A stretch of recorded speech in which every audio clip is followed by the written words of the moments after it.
Our guest today is Anastasia Bennett, a registered clinical nutritionist and perimenopausal coach based here in New Zealand. Anastasia has spent more than 15 years helping women better understand nutrition, hormones, and sustainable health. And she specializes in supporting women through perimenopause, metabolism, weight management, and overall well-being. Anastasia, thank you for being with us today. Thank you. We wanted to start, we've noticed that protein is everywhere at the moment, on social media, on everything we've seen. And we just wanted to get your point of view on that, and particularly how it could help in perimenopause and with women. Yeah, so protein deserves special attention, that's for sure. There's lots of researchers online in like PubMed and stuff like that. And if you look at the old researchers, it used to say that you should be having like 0.8 of your body weight. It's how much protein you should be having. But new research is coming out now, especially for aging adults, and perimenopausal women are considered aging adults. You should be having, depending on your lifestyle and what you're trying to achieve, but anywhere between 1.6 to 2.2 grams per your body weight, which is doubled from the old research. And that's why there's more and more things that are coming out, like you should be having more protein. But it is important, especially during perimenopause, because when we experience estrogen declines, we start to lose muscle mass, and it happens at a faster rate. And muscle, it's not like, when we think about muscle, it's not about like looking toned or whatever. We have to think about muscle as metabolic engine, because it helps us to regulate our blood sugar, improves insulin sensitivity, support our bone health, and it just makes it makes big difference in our lifestyle and our lives. And also, as we get older, we become slightly less efficient in using protein, which means that we actually need more than what we needed in our 20s as well. And most women that I speak to, eat toast for breakfast or cereal, then sandwich for lunch or wrap for lunch. And then most of their protein is consumed at dinner. And by then, you already missed 2 opportunities to stimulate your muscle protein synthesis. And so I normally encourage women to aim around 25 to 40 grams of protein in each meal. And when I say 25 to 40 grams of protein, it doesn't mean 25 or 40 grams of chicken. Like, for example, 100 grams of chicken only has about 27 to 30 grams of protein. So if we're saying 25 to 40 is like 100 to 150 grams of chicken per meal. That's what I mean. But you could have, Greek yogurt for breakfast with some eggs. You can have like chicken salad for lunch, and then fish or lean meats for dinner with some vegetables. So it's not about drinking protein shakes all the day, nonstop. It's just making sure that you get enough protein throughout the day. And we do want to start at breakfast, because if you don't start your protein at breakfast, then you have to try to catch up throughout the day. But also important part of the protein, like protein has amino acids, and amino acids are the building blocks. And so if we're not getting enough building blocks, how do we expect anything to perform well in our bodies? So yeah, that's why protein is getting so much attention. Yeah, that's it. We've definitely noticed that. And I think, oh my gosh, I do need to step it up. And now that I'm 38, I have noticed that I can't just have a coffee for breakfast and kind of push myself through the day as we do as mums. You kind of get to that point of burnout, which I have got recently. Like, I can't keep pushing my body without using the right kind of fuel. And I think as I'm noticing those other hormonal changes, like insomnia in the middle of the night, like anxiety and kind of peaking and stressing, and then that kind of, I never had to worry about weight or puffiness or anything like that, but now that I am probably that perimenopause age and stage, I'm noticing all those shifts. So when we're entering we know that protein, as you explained it so beautifully, why it's so important for us. What are some other things that we can do as we are entering perimenopause? God, so much. The lifestyle becomes a part-time job. There's so much you can do at this stage of life. Like, I think the biggest part is to make sure that you do get enough protein. Like, protein is important, definitely. But the other thing is actually eating enough. So the biggest thing that I work with women is ensuring that they are getting enough calories. I work with women, most women that come to me anywhere from late 30s to 55, but especially when I work with women around 55 to 60, comes from that old school, you got to starve yourself background. Yes, that's it.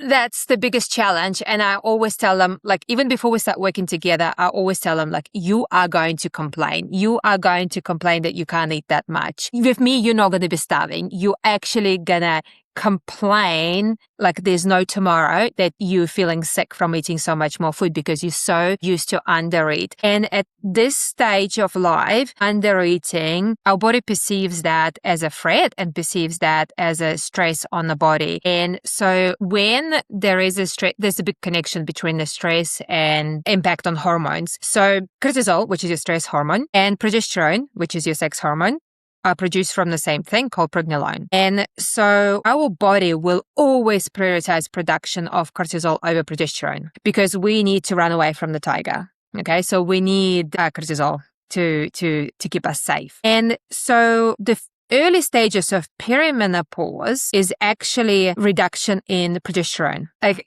so follow me here. Yeah. And so what actually happens is we see more and more women start seeing symptoms of going into perimenopause earlier in mid-30s and late 30s. And then we get older generation who says, I've never had any symptoms. I only had my hot flashes at 50s. I was fine. Okay, yes, lady, you were fine, but you also stayed at home and looked after kids and didn't work full time and then come home and they cook and they clean and take kids to all the sports and the activities and attend all the freaking school events and be there all the time, everywhere. Look after elderly parents on top of looking after your husband, support him and, things have changed so dramatically that sometimes when we go, okay, why are we experiencing all these symptoms and so badly in late 30s? Well, because of the lifestyle changed, because the environment changed. And the progesterone is the hormone that was responsible for us feeling calm. And that's why so many women experience anxiety and panic attacks and burnout in their late 30s, mid to late 30s, because our body is producing more cortisol over progesterone. And that's why we can't deal with stress that well anymore. So that's the kind of the connection there.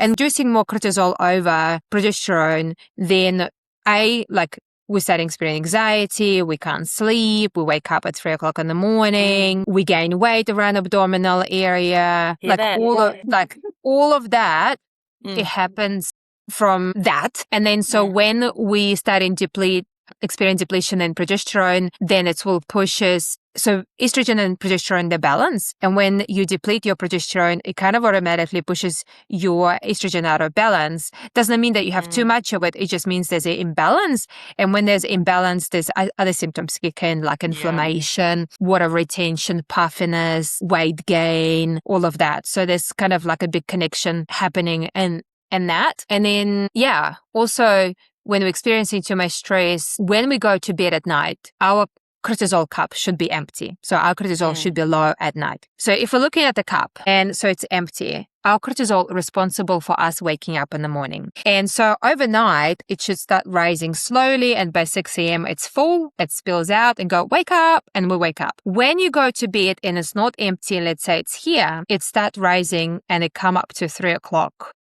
And it's full already. And that's why it's time.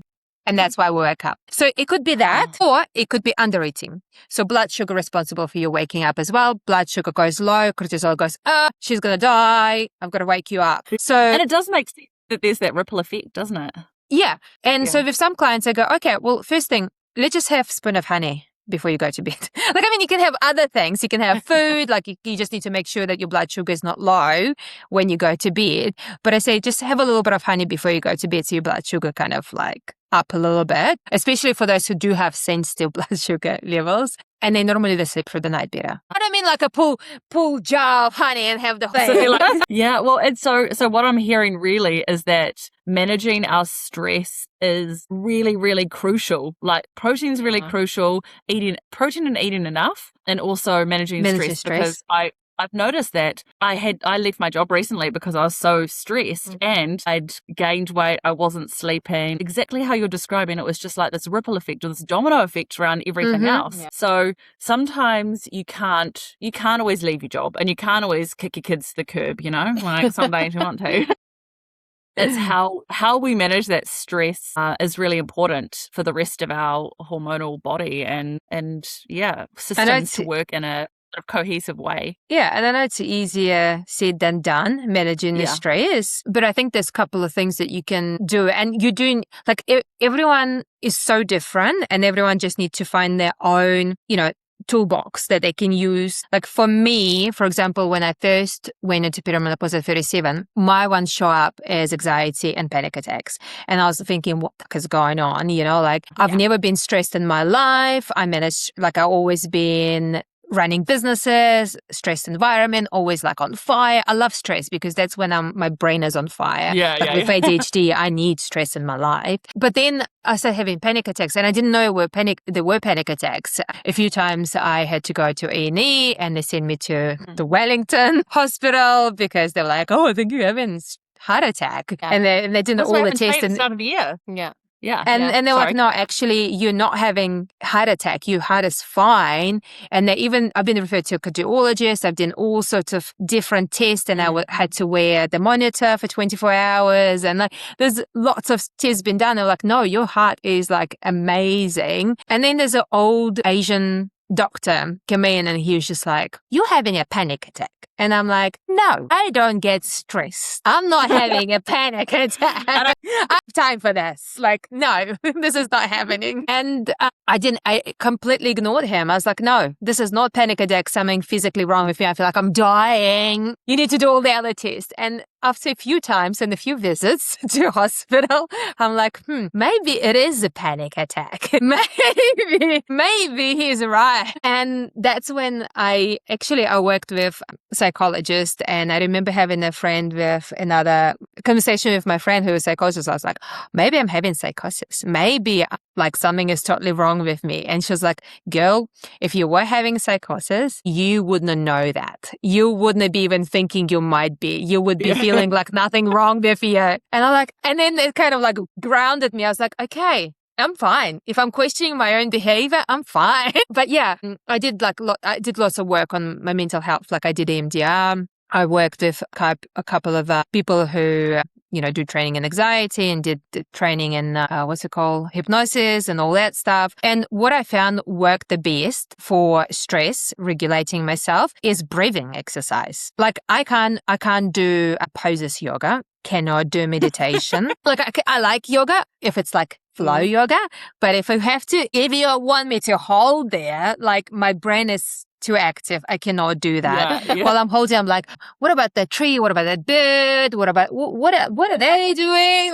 No. And meditation? No. So I found breathing exercise did the best. And the one at 4, 7, 8, where you breathe in, counting to 4, hold for 7, and then breathe out on 8. And if you do that 5 times, it slows down your heart rate quite massively. The other thing is walking.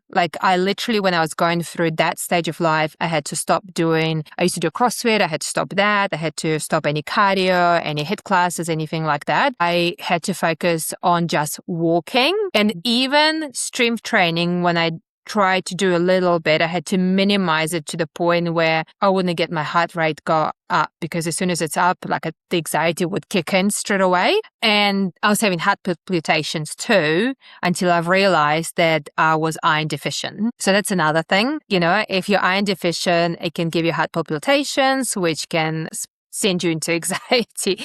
But there's lots of connections. And we're lucky to be a woman. I think we've all been through panic attacks. Absolutely. Like Amy said, she had the ambulance called. I also had a couple years ago where I had to call my mother-in-law because I thought I was having a heart attack too, and I went to A&E as well, and you don't realize that it's actually a panic attack. Well, luckily enough, I have a friend who works for ambulance. I was too embarrassed to call ambulance, so I called her, and she came over and she did all the tests, and she's like, I need to take you to hospital. I'm like, okay. And the second time I called my friend who is a nurse, and she took me to hospital. So I was like, everyone's taking me to hospital. Just in case. You don't want it to be a panic attack, because you're like, no, it's not my mind. I've got everything under control, right? That I know what's happening in my life it's inconvenient. I don't have the time for this. I've got shit to do. Yeah. So Exactly. you want it to, well, you don't want it to be, but you want to have some kind of physical explanation for it. But what you're describing, it just resonates with all of us, doesn't 100%. it? So I think the problem as well that we don't talk enough about it. Yeah, so there's not absolutely. enough education. You know, like if I look back, like my mom never spoke to me about mental health, and growing up in Russia, there was no mental health. You know, like you're not depressed, you're just bored. You don't have anxiety. What are you nervous about? You know, like there was no mental health. And that's why when I was starting experiencing it, I didn't know that most women experience it. Yeah. Because we don't talk about it. And it's kind of like a shame around it in some way, or used to be. Like it's better now, and I openly talk about it, and I talk to all my clients about it. And I don't have anyone who've never experienced that. Like I haven't spoken to any woman who can say, I've never had anxiety, I've never had panic attack. Yeah. So, you know, it's I think the more we talk about it, the better it's going to be for our children as well. Like we just need to be very open about like the mental health, the anxiety, you know, the perimenopause and menopause, or what it looks like and what you're going to experience, or even, you know, how you're going to feel after having babies. I think looking back, that would be I probably had postnatal depression or anxiety. I would say, not even depression. I wasn't sad. I was just mad. I remember we came home with the baby, and my mom stayed with us for 2 weeks, and I totally abused her and kicked her out. So is my husband. I like, everyone get out. Like, I don't need any help. I'm looking back and I'm like, what? Again, we've all been through that. We've all been through that, postnatal anxiety, depression, and it's this intense overwhelm, crushing, all the feelings. And you're right. You know, we talk about the birth, the birth plan and all that kind of stuff, but it's like actually the really important thing of the entry and the kind of starting point of motherhood is how our hormones are going to change how we feel, and all these different things to navigate, and also for our loved ones to know what to expect and how to actually support us through that. That's missing, really, isn't it? Never spoke about it. Yeah, it's crazy. And that's why some countries, right, they have 40 days. Like the woman stays in bed for 40 days, and look after. And I don't know why we don't do it here. And inpatient, you know, like the maternity inpatient units, we get kicked out after 4 hours after you've had a baby. You're like, can I actually walk? I don't know if I can. Like my pelvis is still very and one part of the pelvis is over here, the other part of the pelvis is over here. But you know, it used to be you had 5 days to just recover in hospital, to be brought food, to rest, like truly rest. I'm happy to campaign.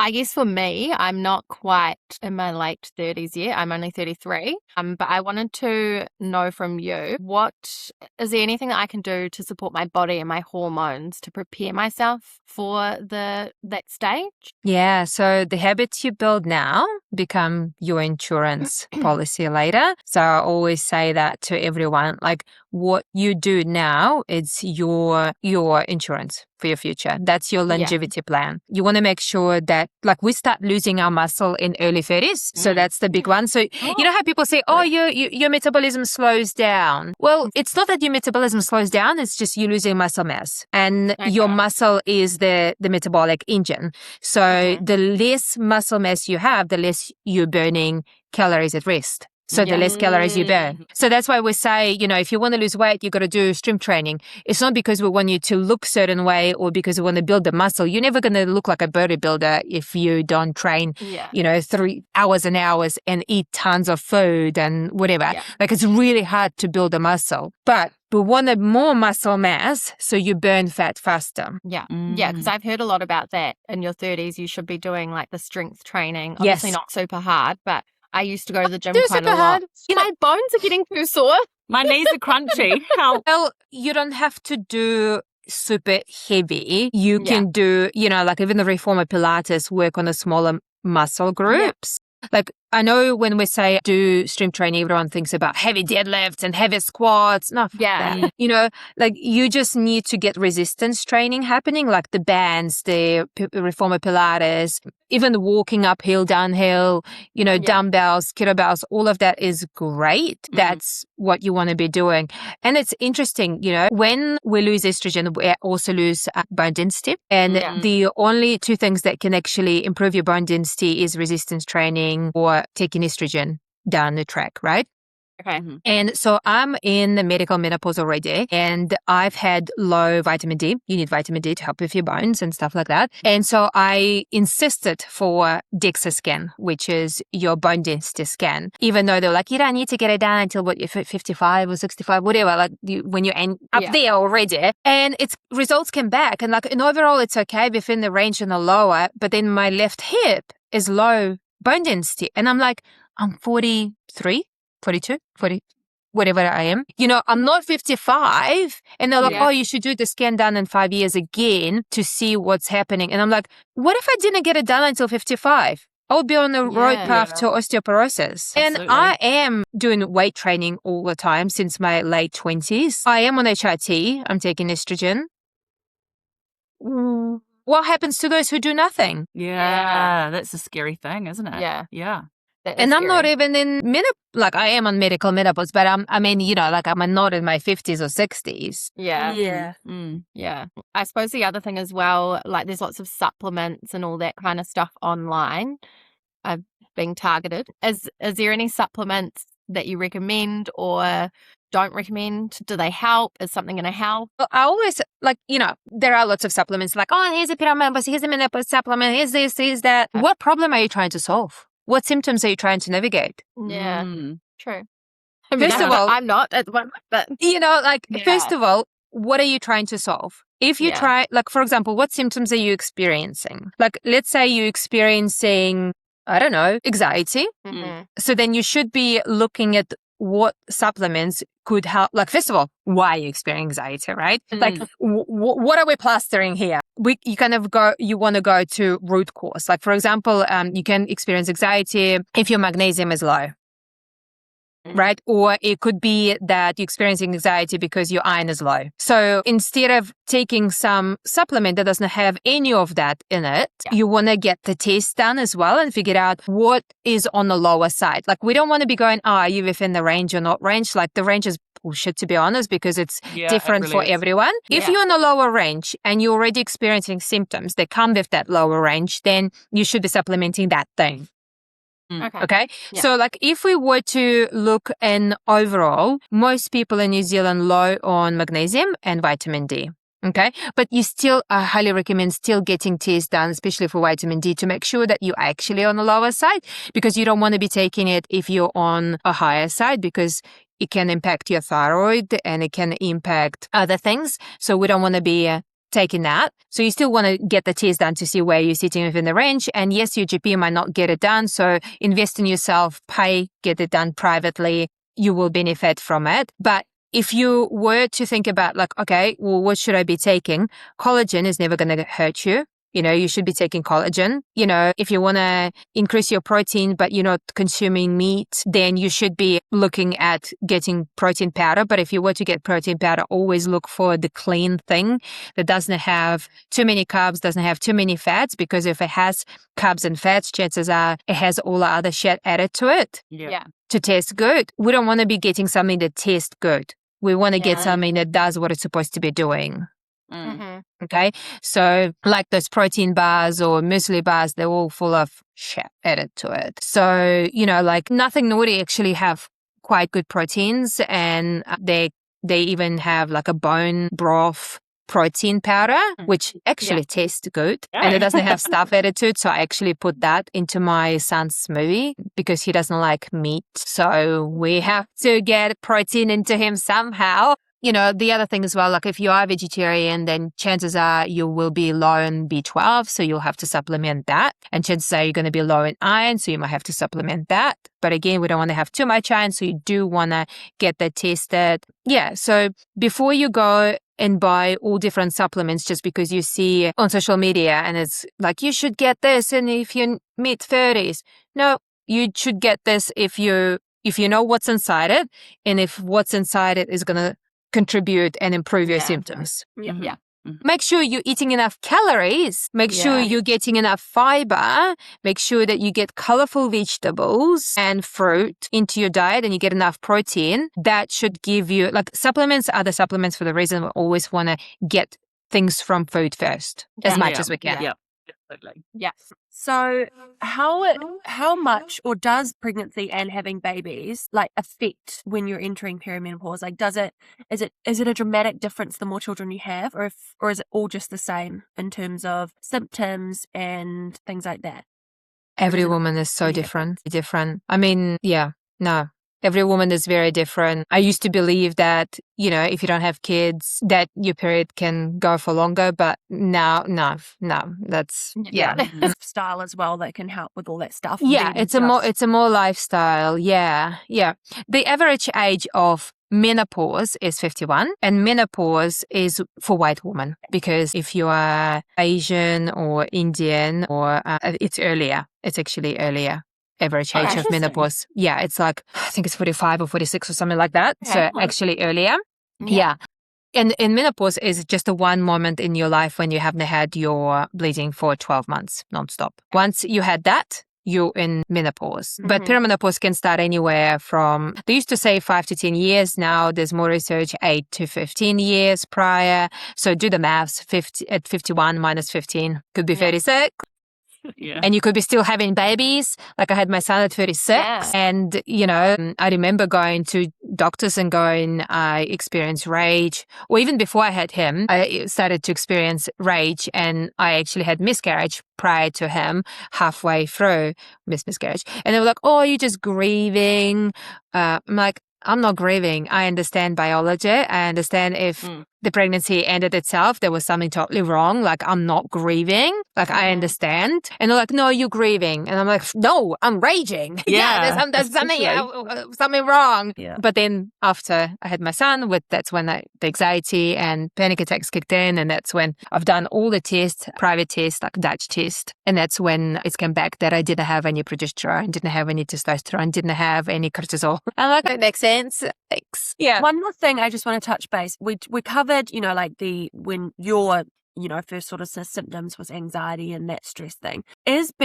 I'm just stressed all the time anyway. I'm 26 and I have had anxiety for as long as I can remember. And I've been medicated on and off for a few years. But does long-term medication affect your perimenopause or just menopause in general? Like symptoms as well? I don't think so. Like, there is a place for medication, I've chosen not to be medicated for myself because I didn't want to rely on medication. I'm not even medicated for ADHD because I don't want to rely.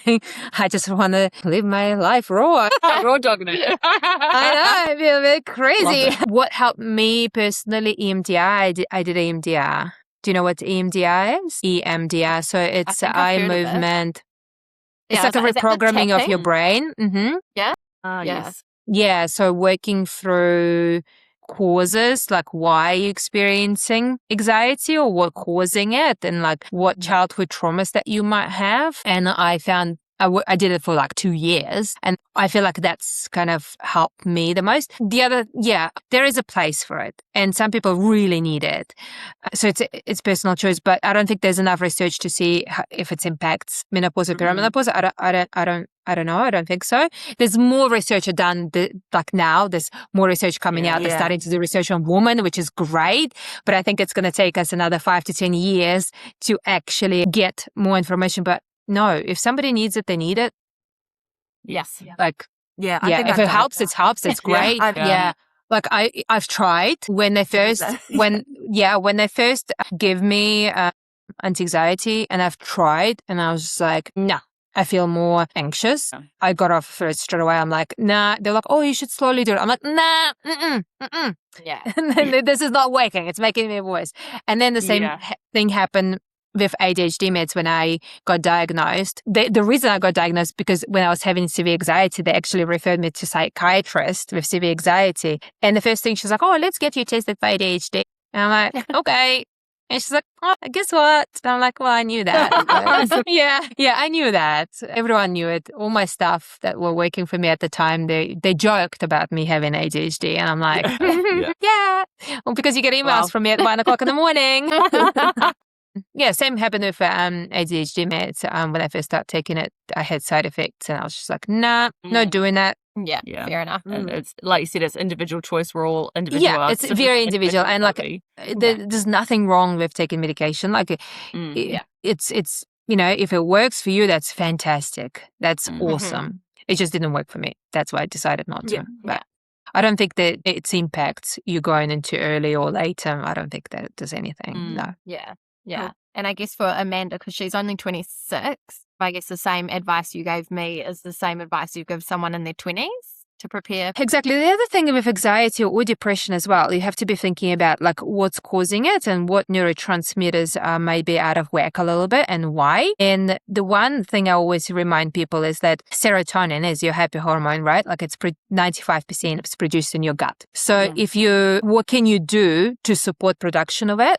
It's focusing on your gut health. So that would be that would be the kind of, rather than go, okay, let's just rely on meds. Let's think how else holistically we can support our bodies. Yeah. And more whole foods, I suppose, is the best thing, because there's all sorts of things like cleansers and things which end up just making it too harsh, I found, especially when you are in a stress state. So just gentle.